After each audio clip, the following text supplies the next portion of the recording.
Graça, misericórdia e paz da parte de nosso Senhor e Salvador Jesus Cristo. Amém? Nós vamos abrir nossa Bíblia hoje na Epístola de Paulo aos Filipenses, capítulo 4, e vamos ler apenas o versículo 8. Diz assim a palavra do Senhor: finalmente, irmãos, tudo que é verdadeiro, tudo que é respeitável, tudo que é justo, tudo que é puro, tudo que é amável, tudo que é de boa fama, se alguma virtude há e se algum louvor existe, seja isso o que ocupe o vosso pensamento. Amém? Glória a Deus. Deixa eu olhar aqui se o ar-condicionado está funcionando, porque o calor aqui está insuportável. Só um instante.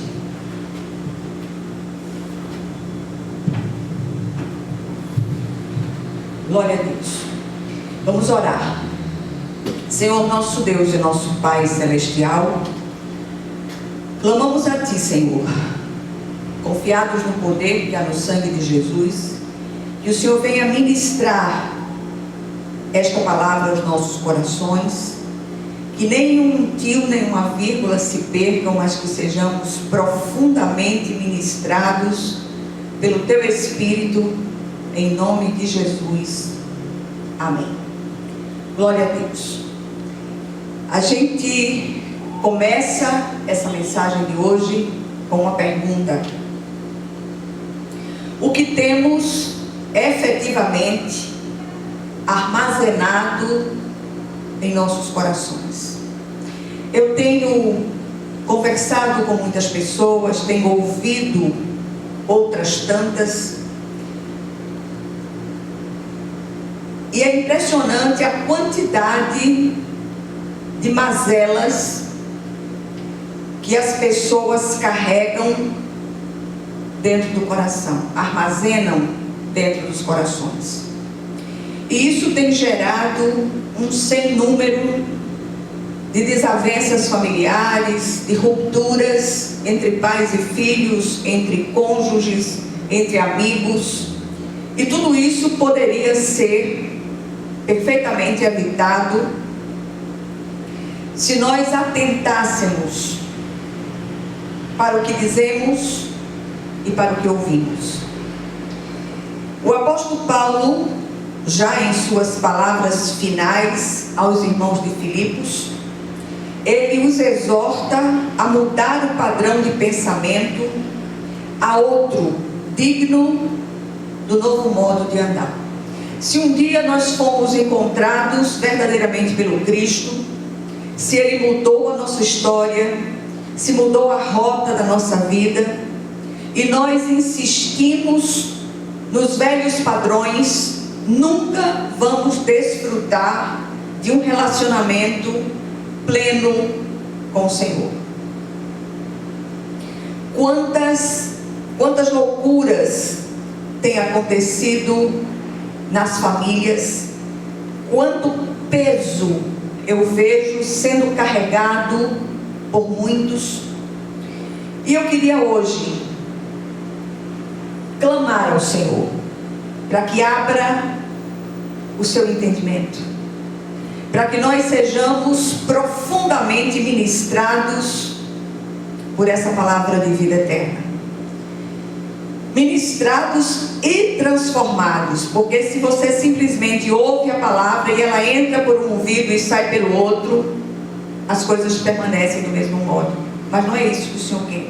A palavra veio como água para lavar os nossos corações de tudo aquilo que não faz parte da nova vida com Jesus.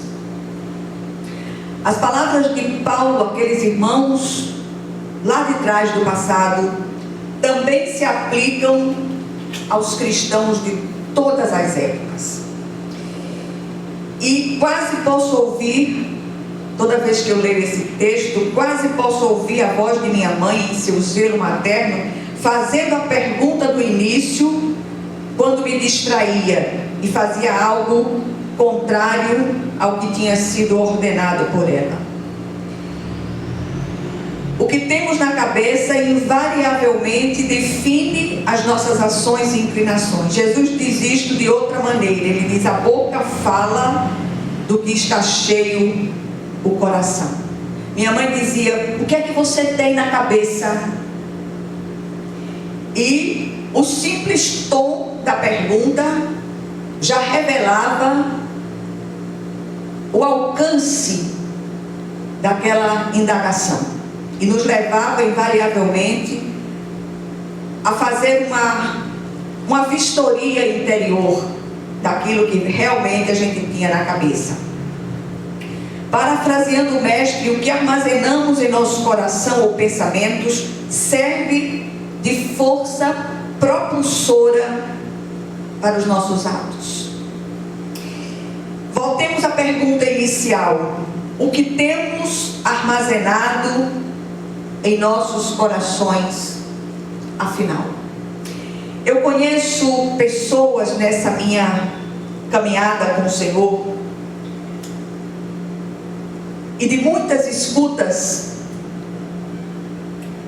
mas a maioria das escutas eu já não lembro mais, graças a Deus, mas algumas marcaram profundamente.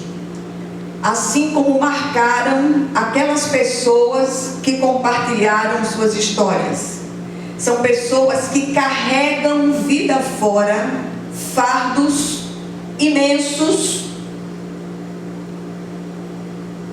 causados por mágoas antigas, por tristezas e decepções.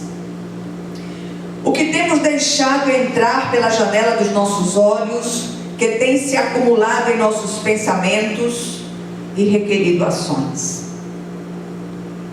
Se há um lugar onde precisa de uma grande e contínua faxina, são os nossos porões, com seus entulhos mal cheirosos, armazenados deliberadamente por cada um de nós.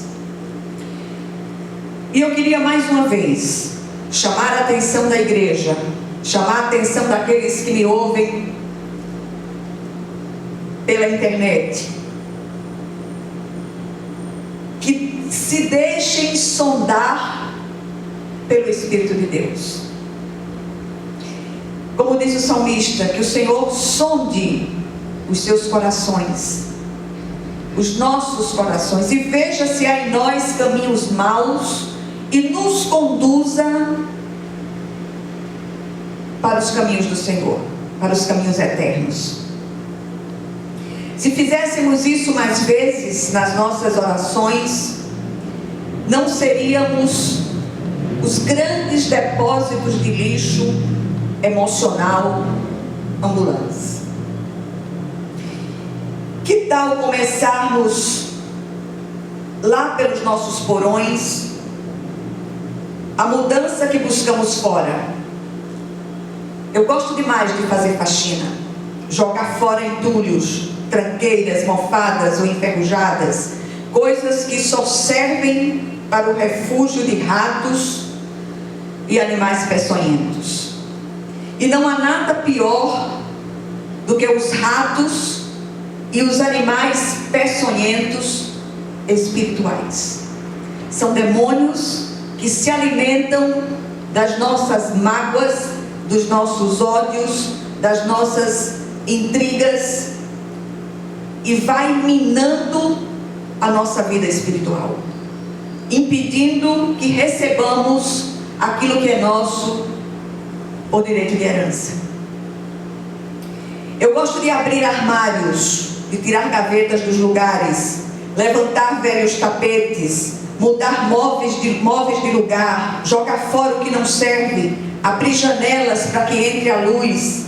Paulo ordena uma substituição do velho padrão pelo novo. Se você é nova criatura, as coisas velhas têm que ficar lá atrás, no passado.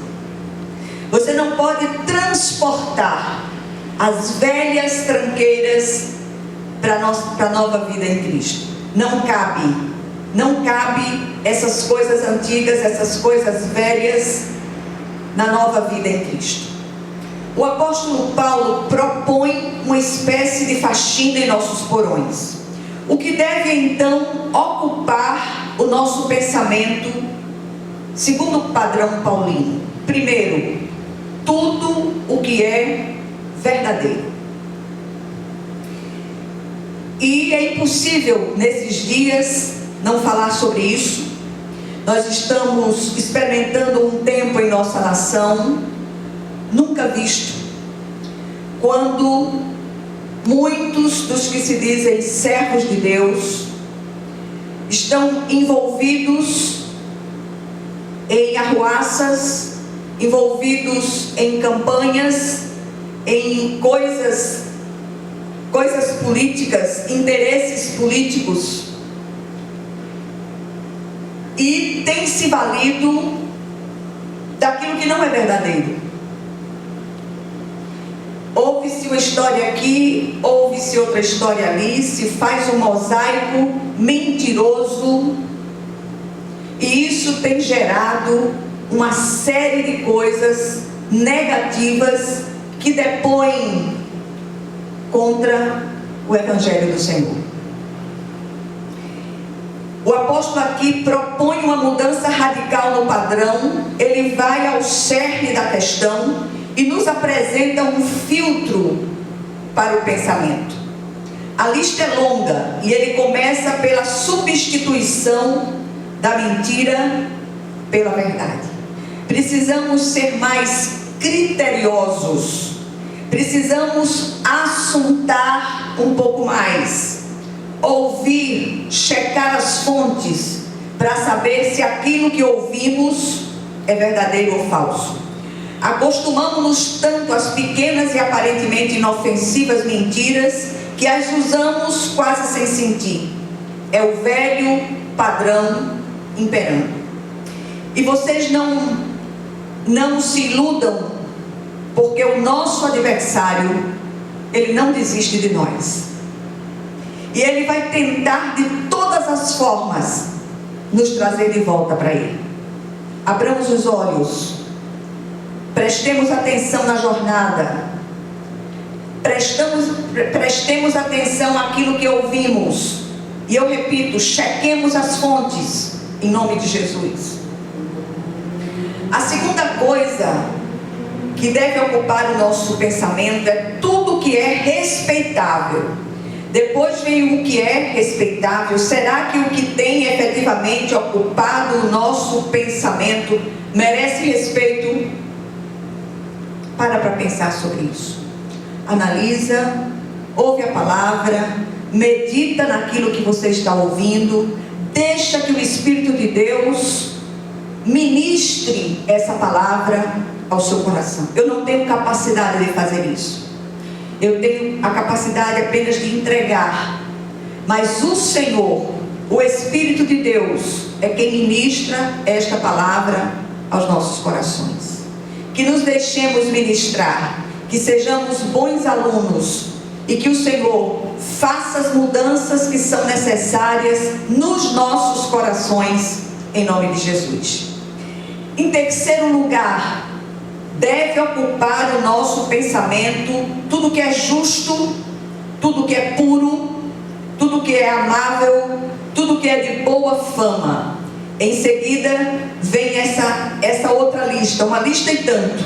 Avaliemo-nos. O que tem ocupado os nossos pensamentos passa por este filtro bendito?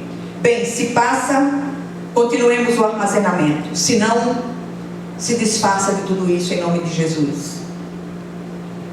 Enquanto vida tivermos sobre a terra como cristãos, precisamos nos deixar ministrar pelo Espírito de Deus. Nenhum de nós, incluindo a mim, nenhum de nós está pronto.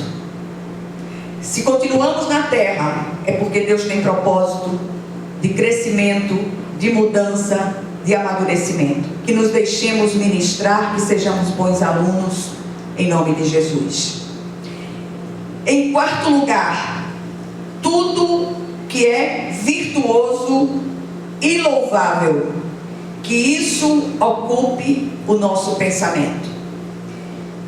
Do contrário, se não há nenhuma virtude, nada digno de louvor, rejeitemos e mudemos o padrão. Que Deus nos ajude a mudar radicalmente. Aliás, a postura do cristão é uma postura radical. É uma postura que não abre mão da santificação e do crescimento espiritual. Que sejamos encontrados fiéis e de pé na presença do Filho do Homem. Jesus está chegando e vem buscar os que são seus. E que nós possamos continuamente dizer: Maranata, ora vem, Senhor Jesus. E para terminar, se queremos mudanças efetivas, este é um bom começo. Que Deus nos ajude a mudar radicalmente.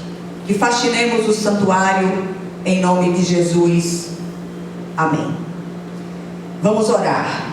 Senhor, nosso Deus e nosso Pai Celestial, clamamos a Ti, Senhor, por todos aqueles que precisam de uma faxina nos seus corações. Clamamos pelos membros dessa comunidade, pelos membros de todas as demais comunidades desse país, comunidades eclesiásticas. Que o Senhor visite os pastores, os líderes dessas comunidades, que sejam instrumentos vivos nas mãos do nosso Deus. Que parem para pensar diante de tudo isso que tem acontecido em nossa nação. Que o Senhor tenha misericórdia da nossa nação. Nós apresentamos a vida do novo presidente e daqueles que estão investidos de autoridade. Que, gostemos ou não, foram esses que foram escolhidos pelo Senhor. Que o Senhor esteja à frente de todas as coisas e nada seja feito fora da vontade soberana do nosso Deus. E que a graça de nosso Senhor e Salvador Jesus Cristo, o amor infinito de Deus, o nosso Pai Celestial, que a comunhão e as consolações do Divino Espírito Santo estejam com todos vocês e com todo o povo de Deus espalhado em toda a face da terra, desde agora e para todo o sempre. Amém, amém e amém. Que Deus os abençoe ricamente.